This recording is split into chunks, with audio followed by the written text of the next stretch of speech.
Hello, everybody, and welcome to the Crypto Hipster Podcast.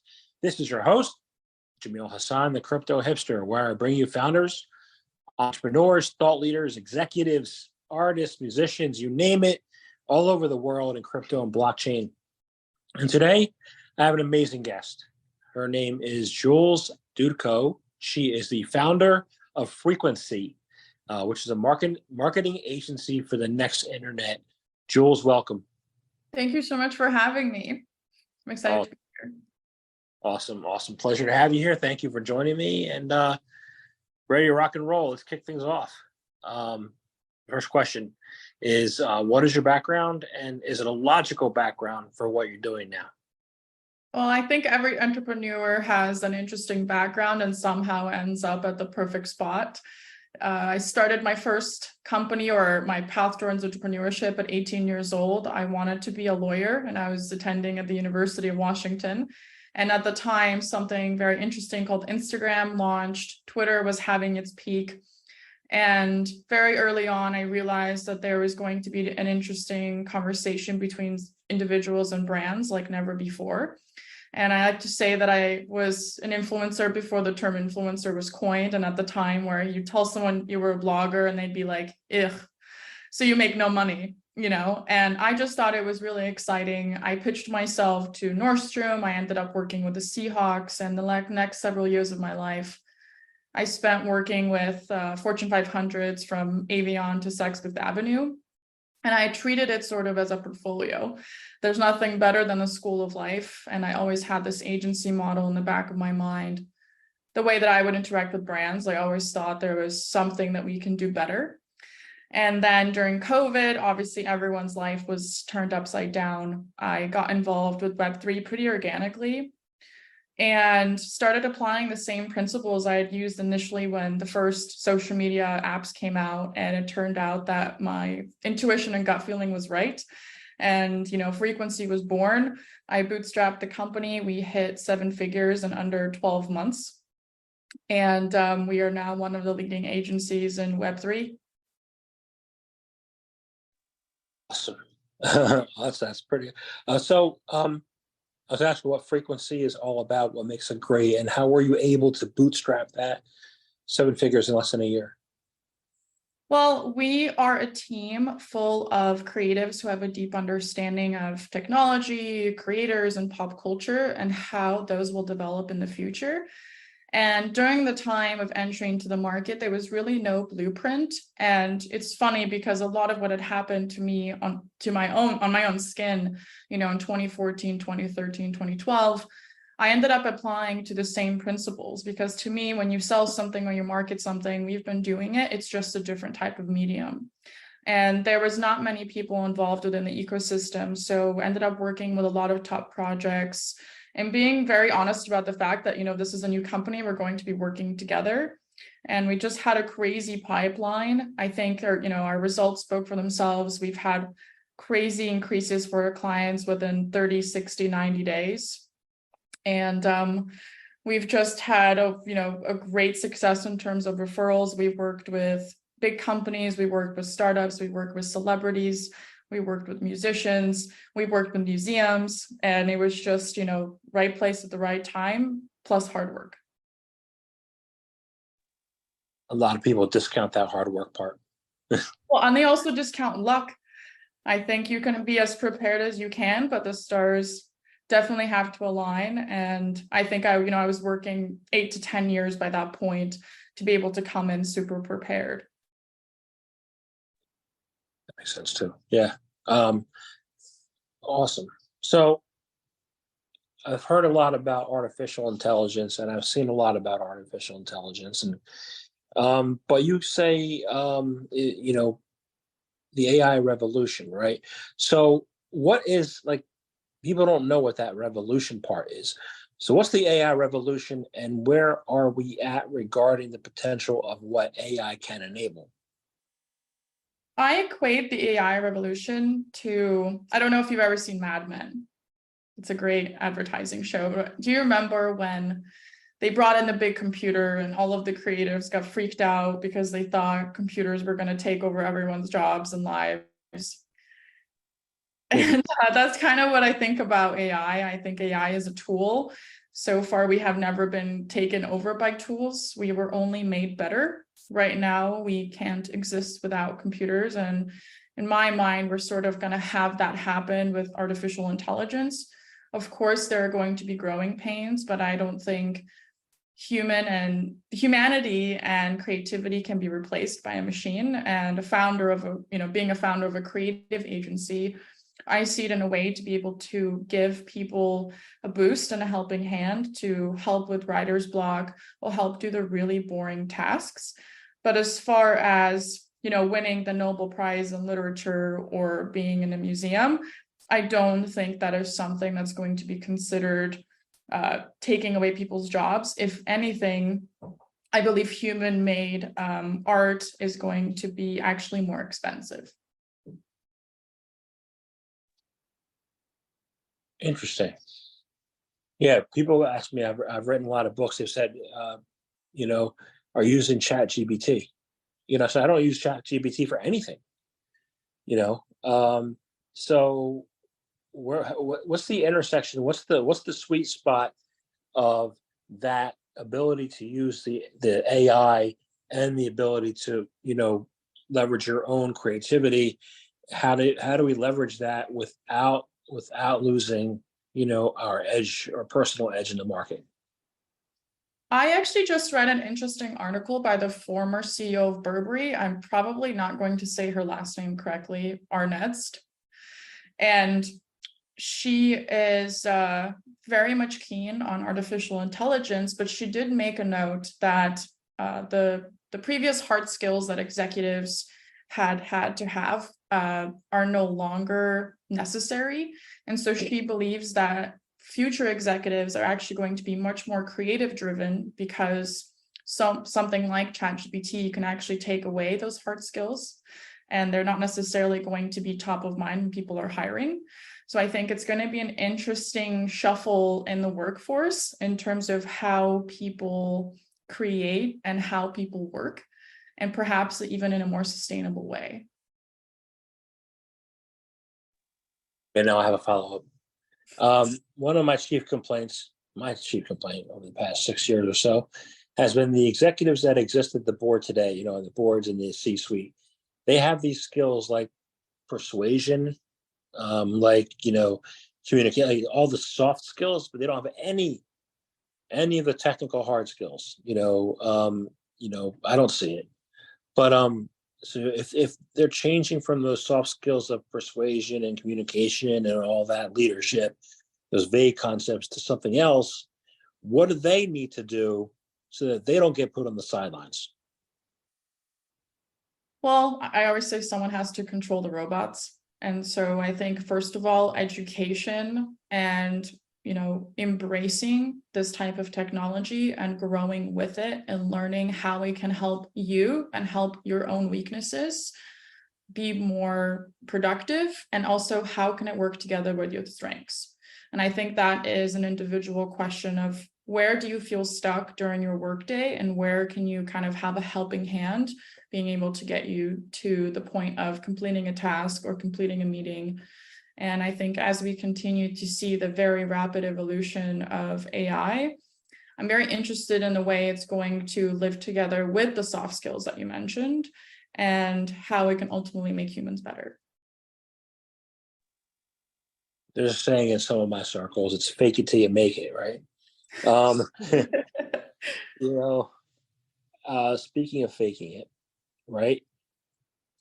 There's some problems out there with deep fake technology, right? How do we navigate the realm of deep fake technology, and how do we combat that using the Web3 blockchains and technology stuff? I think at the center of the deep fake problem is authentication and security and owning your own data. And that to me just goes directly towards the use cases of blockchain and Web3. And right now AI has way too many use cases that are needed, and Web3 I don't think has enough.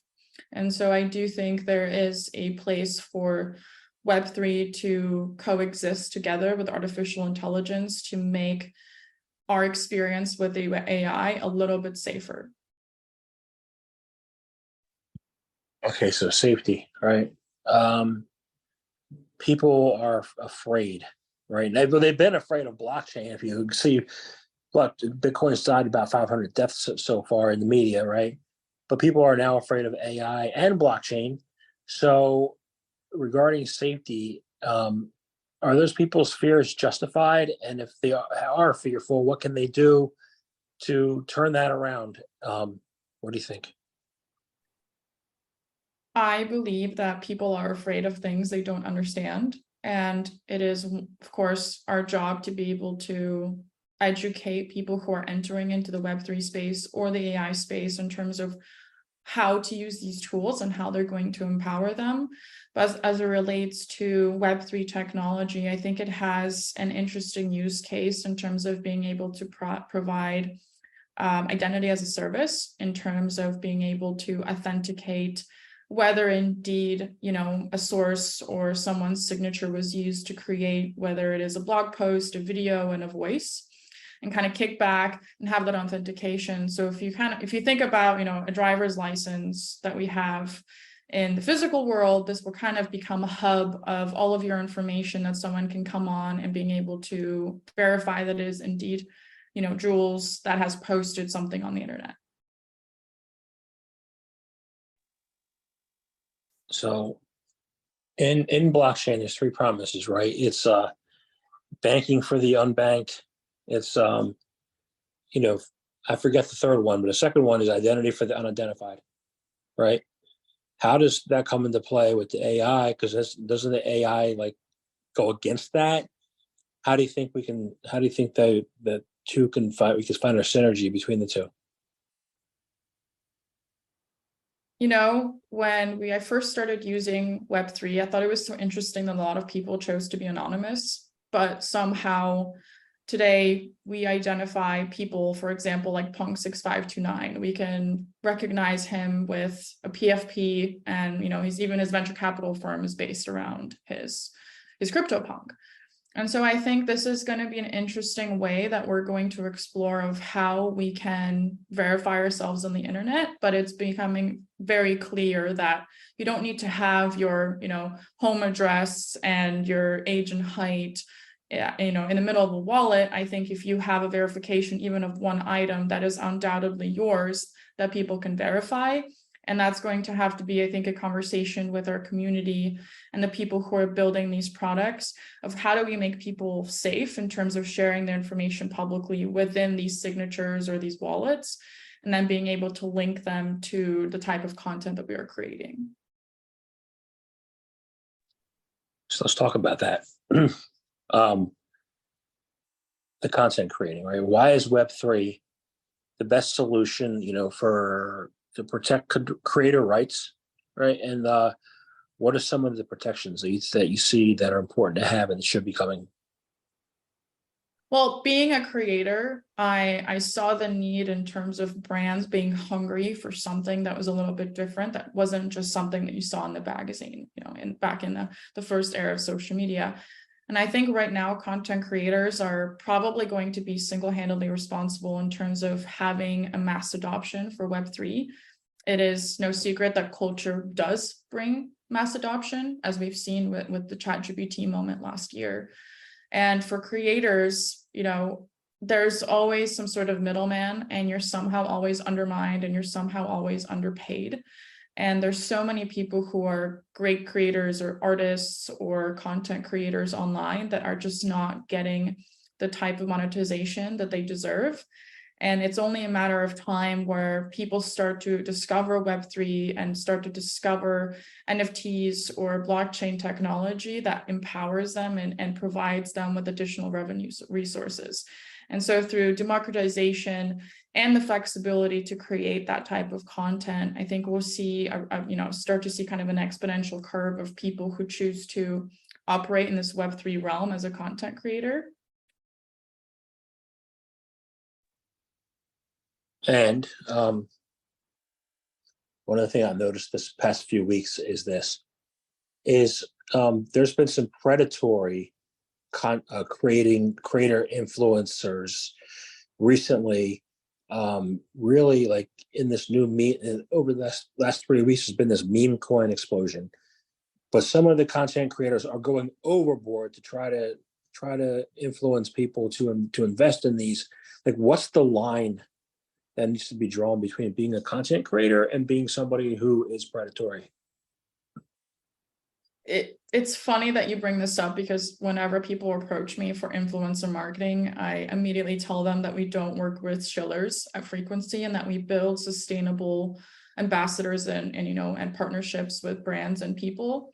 But I don't think this is a crypto native problem. This is something that I've personally seen since the inception of the quote unquote influencer economy. I think before, this was a approach that people had on Instagram before there were regulations by the SEC. You didn't have to tag that something was advertised. And so a lot of influencers would get by getting paid millions of dollars without actually showing that it was promoted. And ultimately, when the SEC had published that it had to be, your audience had to be notified that it is promoted, it still is kind of a gray area, right? Because it's not like no one can really know, is it promoted or not? And so I think we're having the exact same discourse about this within the Web3 community. I've always stood on the side of, we're building something new. We are basically in a new place. We're able to create something new. It is our responsibilities, the people who are shaping this new world, to be able to create a sustainable way for influencers to exist. And to be honest, it makes me very upset that that's the way it's gone down, that people are afraid to buy something, or people are buying because someone on the internet told them so. So I do hope we're able to sort of take all the best parts of Web2 and leave out the toxicity, and somehow, maybe with regulation, come up to a better way for people to be able to, buy coins or buy NFTs outside of the shiller community. Kind of one of the reasons why I don't talk about what coins I own. I never do. So exactly. Oh my gosh, do your own research. Yeah, do your own research. I'm not going to tell your favorite influencer, because they didn't do their own research. They never worked in technology in their life. So yeah, so why am I helping them out? That's how I see it. And it's funny because everyone is just starting to uncover this, but I think because I've sort of been behind the curtain, I saw it happening very clearly. And I think in the beginning, there was all these kumbaya days that everyone thought Web3 was going to solve all the Web3 problems, and influencers who initially started out with 500 followers ended up, pumping their numbers. And again, we're kind of thrown into this influencer cycle. And because a lot of crypto people have never been exposed to such followings, it's like, everything old becomes new again. And so it was very clear that that's how the cycle was going to start, and this is where it was going to end up at. Yeah, I don't know a million people. I know like all the baseball moms and dads of my kids' teams, which is like, what, 48? So, and that's a lot. But I want to talk about something technical first, and I want to get back to the Web 2, what you said. I want to talk about face scanning, right? 3D face scanning, which is, I guess, is used to create the deep face or whatever. But how can 3D face scanning and AI, along with blockchain, power more sustainable commerce? Great question. Right before I had founded FrequenC, I'd worked with a company that was using face scanning technology to print 3D sunglasses. And you would basically take your phone, it would perfectly scan your face, and then it would be sent to the lab to be able to print almost indestructible sunglasses with completely zero waste. And they had no inventory. It would take a couple of weeks to receive them, but they were such great quality that, to me, I think that's where I started going down this rabbit hole of technology and, VR and AR and metaverses, and how we're going to be able to coexist with them. And how can we coexist with them? How can we coexist with them? To be honest, I think this is an ongoing topic for me as a person. The more I go down this rabbit hole, the more ideas I have of the type of products that people can build to safeguard us. But to be honest, right now it's just having, you know, it's just being able to think critically and having an eye out and being able to start to question something on the internet a little bit more than we did before. Yeah, I agree with that. I grew up a little bit older than you. I grew up trusting the media, trusting everything the news reported, and now you can't trust anybody, you know?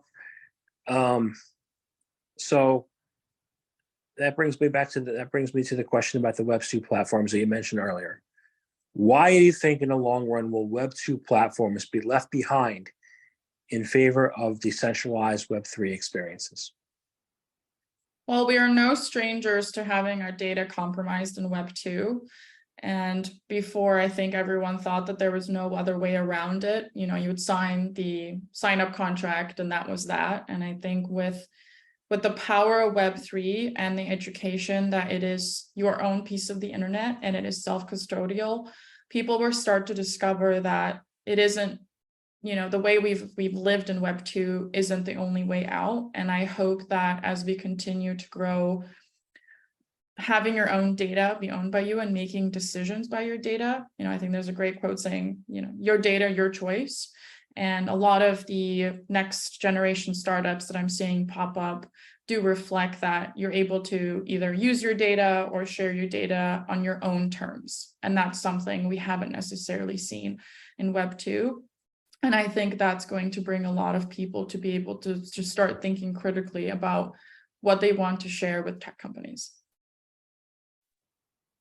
I remember when Facebook first came on, you know, my friends and I from high school, you know, connected with each other, actually held a class reunion.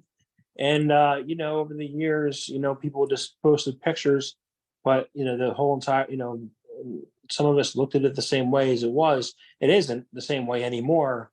So as, you know, things evolve, you know, what do we need to do to be able to be in community with one another, and how and what do we need to look out for to prepare for that, for going for the next 30 years or so? What do we need to look for as a community? Yeah, how do we stay in touch with each other as a community? It's going to be different, right? It's going to look a lot different. What do you think that we need to do?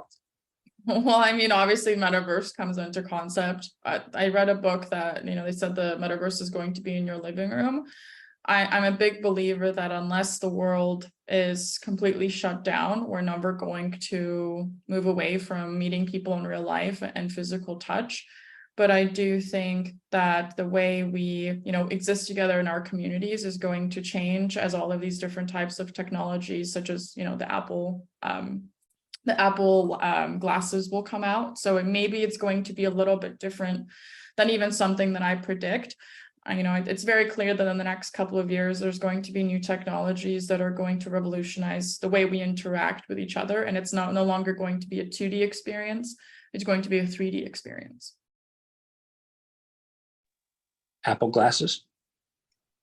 I believe I read somewhere, maybe it might be speculation, that Apple is going to be releasing lens or glasses to be able to interact in the metaverse, or it could be AR, VR.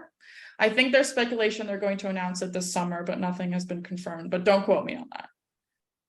So there's a possibility they don't have to wear this face mask, this white face mask and arm things. You got to just put on a pair of glasses and be beamed up to the metaverse. Exactly. And I believe the metaverse is going to coexist with real life. I think it's going to be very interesting to drop different, you know, art sculptures or different types of quests or different types of even ads in the middle of a augmented reality experience. So if you want to travel the world, you never had an opportunity to travel the world, you could do that. Oh, I'm a big believer that this type of emerging, you know, all these emerging technologies are going to give access to different types of countries and communities that otherwise would have never had the chance to experience a lot of what we experience in the United States. And I'm really excited for that to be able to open up a lot of doors. Now I'm intrigued. Now I'm really, that sounds good. So I know in order to do that, there have to be improvements that occur in the Web3 for that to organically happen, right? What do you think some of those improvements are, and how do we get there?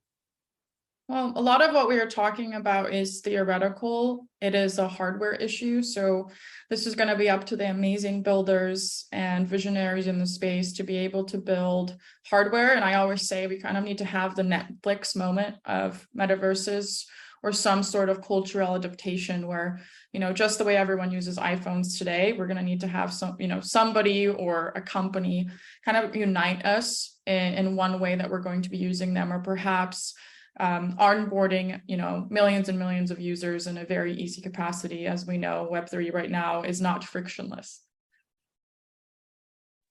Right. So say the hardware's there.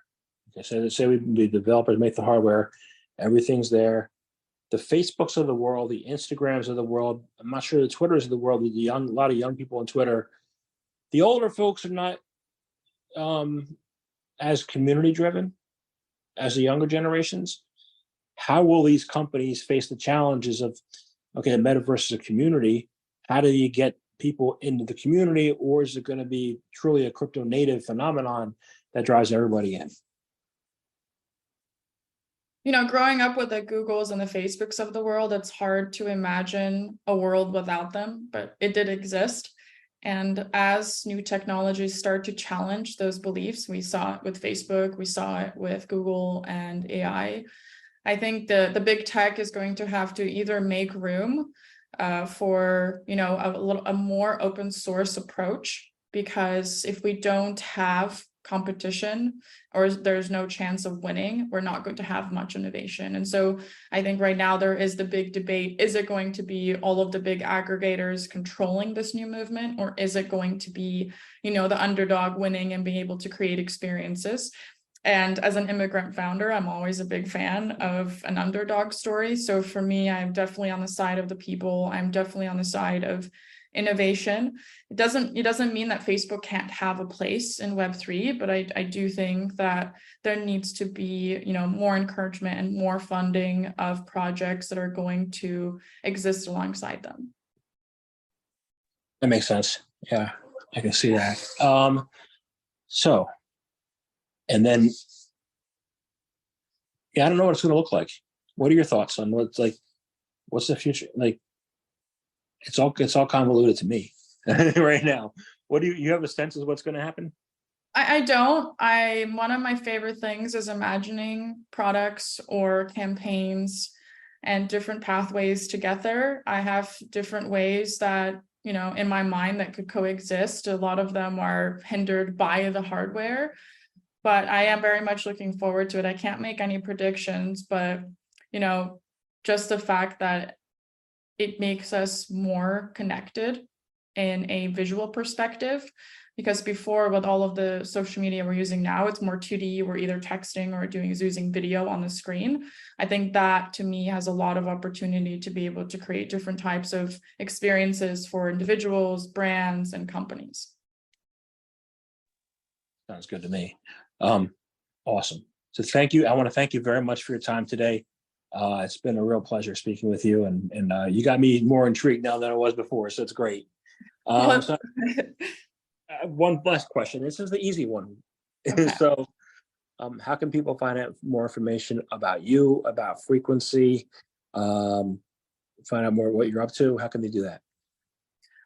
Well, they can find me on Twitter at Jules on the Daily, and they can also find me on LinkedIn at Jules Dudko. I'm also helping create a Web3 community education class in Ukraine. We've partnered with a few Web3 education companies to be able to provide free IT education with Goncharenko centers. They're founded by a Ukrainian member of parliament. So that's been taking up a lot of my time in terms of being able to provide resources for the people who have been affected by the conflict. Awesome. Thank you very much. I'm sorry. Okay, good. I'm sorry. And if anyone is interested in getting involved or being able to provide resources or mentoring Ukrainian startups, please give me a shout. I'd love to get you involved. I'll have follow-up. I don't usually follow up at the end, but I do. I did a bunch of interviews last year during the early days of the Ukraine conflict with Russia, the first few months. How were at that time, the content creators were creating NFTs to fund the military, right, to help out. How have you seen the evolution of content creators in Ukraine being able to help and build their futures and help Ukraine?